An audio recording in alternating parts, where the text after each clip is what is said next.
أعوذ بالله من الشيطان الرجيم بسم الله الرحمن الرحيم الحمد لله رب العالمين والصلاة والسلام على سيدنا محمد وعلى آله وصحبه ومن تبعهم بإحسان إلى يوم الدين أما بعد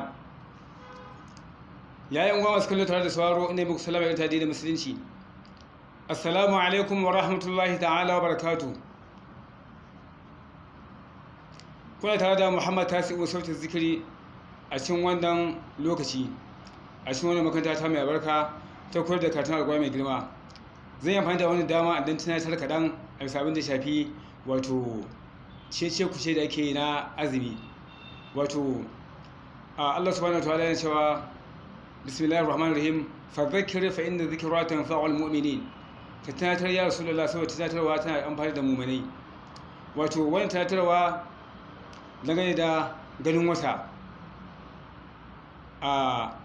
idan aka ce an ga wata ya dan uwa ne maka nasiha da ni kaina kawai baka da wata abin cewa baka da wata hujja illa iyaka kawai ka do azumi ko kuma ka soke azumi ko ɗaukar azumin ko soke shi, saboda Allah subhanahu wa ta'ala yana cewa a'udhu billahi minash shaitanir rajim وأطيعوا الله وأطيعوا الرسول وأولي الأمر منكم فإن تنازعتم في شيء فردوه إلى الله ورسوله إن كنتم تؤمنون بالله واليوم الآخر ذلك خير وأحسن تأويلا. wato ya ku wadanda kuka ba da gaskiya ku ba Allah subhanahu wataala ku ba manzo Allah sallallahu alaihi wasallam sannan kuma ku bi wadanda aka yi kira su zuwa gare ku, wato shugabanni kayan da sarakuna har zuwa ƙasa.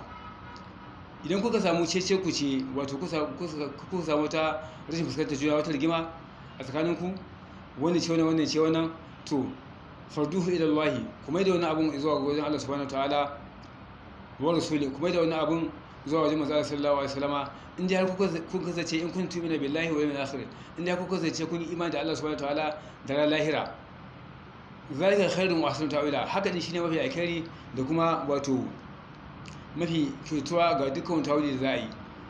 Saboda duk abin da aka mai da shi wajen Allah subhanahu wataala, wato ma'ana a mai da abin a shiga cikin alƙur'ani a duba a ga cewa mai Allah ya ce akan wannan lamarin.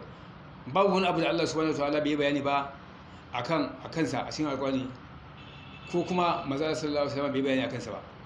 In ba samu a cikin Qur'ani ba, za su samu a cikin hadisi. In ba samu a cikin hadisi ba, za su samu a cikin wato ijma'in malamai, wato haɗuwar malamai da suke maganganu a cikin shani abin addinin musulunci. To wannan shine, balle kuma a duk abin da ke akwai a cikin duk abin da ke na shanin alamin addini akwai shi a cikin Qur'ani, sai dai in ka sani ko ka sani, baka sani ba baka sani ba. Wannan shine Allah subhanahu wa ta'ala yana cewa ma farradna fi kitabi min shay'in, ban ba komai ba a cikin tabbata Allah subhanahu wa ta'ala, komai yana cikin Qur'ani, komai yana cikin Al-Qur'ani. Saboda idan ka kusa cikin Al-Qur'ani za a gano gaskiyar lamarin.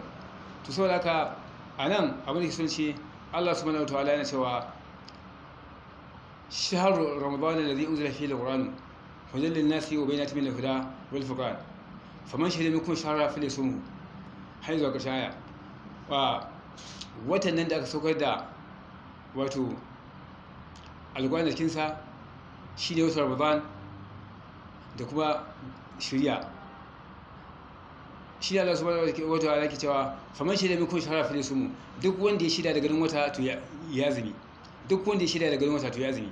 Baka da hujja, baka da wani ta cewa wani abu zaka ce kawai ka dauki azumi ko kuma ka aje azumi. Wannan shine aya har zuwa ƙarshen ayar. Shi wani shine bayan da Allah subhanahu wa ta'ala yayi a cikin wannan alƙur'ani, wanda kuma wannan zance Allah ne, ba zance na Adam bane.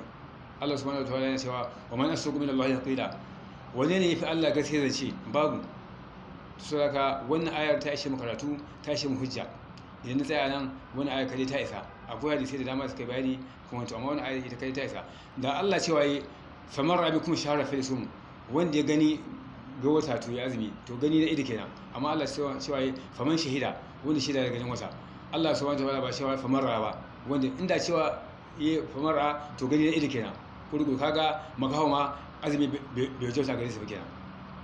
Abin da muke daidai Allah subhanahu wa ta'ala ba mu dadan, abin da kun kuskure Allah ya fi mana. Wassalamu alaikum warahmatullahi ta'ala wabarakatuh.